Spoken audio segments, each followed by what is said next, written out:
গত মাসের 31/7/2025। নাম কি লেখা আছে এখানে? খালিক স্টোর। লোকেশনটা হচ্ছে কোথায়? নিউ মার্কেট, ঠিক আছে। উপরে নাম কি লেখা আছে? জাকির ভাই, মোহাম্মদপুর। এই যে আমি এটা কিনতে হচ্ছে 31/7 গত মাসের কথা। হ্যাঁ 7, এখন কি মাস চলে? 9 সেপ্টেম্বর। আমি আর 2 মাস আগেটা খুলতে পারছি না। আগের সব আছে, ভিতরে আছে, দেখ সব দেখা দিচ্ছে। এটা কবের? 7-এর। মানে আমি ওনাদের আগে পুরানো গ্রাহক, ভাইরাল হওয়ার আগের গ্রাহক। এখন ভাইরাল হওয়ার পরেরটা। হ্যাঁ ভাই, এটা হচ্ছে গিয়ে মেসার্স মিল জেনারেল স্টোর। এটা হচ্ছে গিয়ে কোন জায়গায়? Town hall market. এটা আজকের, এটা কবের? আজকের। এই যে এটা তারপর হচ্ছে গিয়ে আমার বক্স নিয়ে প্রশ্ন হচ্ছে, আমি বক্স নোট থেকে আনি, ঠিক আছে। এই যে দেখেন জেনেভা ক্যাম্প সাইড বক্স। আমি মেমোগুলো দেখানোর উদ্দেশ্য হচ্ছে কারো যদি কনফিউজ থাকে আমার বিষয়, তাহলে সরাসরি ওখানে গিয়ে যোগাযোগ করবেন। আমি যে গত 1.5 বছর থেকে যে ওনাদের কাছ থেকে জিনিসগুলো পারচেস করতেছি, এটা সত্যটা ওনারা দিবে।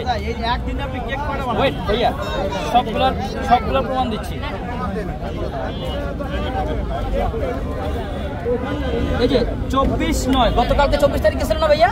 জি জি জি অবশ্যই। 24/9/2025 খালিক স্টোর, জাকির ভাই 9600 টাকা জিনিস কিনছি।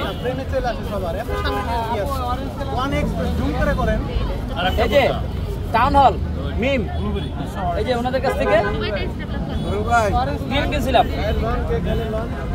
আরো আছে, এই যে বক্স। এটা হচ্ছে টোকেন তো পারচেজ করছিলাম, টোকেনের স্লিপ। আগে আমি কোনো স্লিপ দিতাম না, আমার নিজের ব্যবসা ভাই। কর্মচারী দিয়ে বাজার করে ইয়ে নিতাম।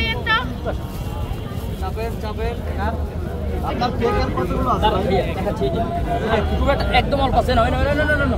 আমি এটা বের কথা বলবো, তোমরা একটু ওদিকে দোকানদারি করো, শুধু ধরো এগুলো এপাশে নাও। আমার নিজের ব্যবসা, যার কারণে আমি কি স্লিপ আনতাম না, দিত সবাই দিত, আমি ওই যে এদিকে ফেলাই দিতাম। আমার ব্যবসা, আমি এত হিসেবে লাভ কি? এই হলো অবস্থা। আমি যে গত 1.5 বছর থেকে আমার ওয়াইফ যখন এই ব্যবসা শুরু করবে, বললাম না 3000 টাকা দিয়ে শুরু করছে, এই 3000 টাকার মাল এই দোকান থেকে কিনছে, খালিক স্টোর থেকে। নিউ মার্কেটে এই বেকিং সেক্টরের সবচেয়ে বড় দোকান হচ্ছে খালিক স্টোর। হ্যাঁ, এমন কিছু নাই যেটা পাওয়া যায় না ওদের কাছে, সব কিছু আছে। তো আমার একজনের জন্য তোরা মিথ্যা কথা বলবে না, বলবে? আপনার সাথে যোগাযোগ করতে পারেন। আমি ভাইয়া অলওয়েজ আল্লাহর উপরে ভরসা করি, আর আমি আমার দিক থেকে স্ট্রং আছি।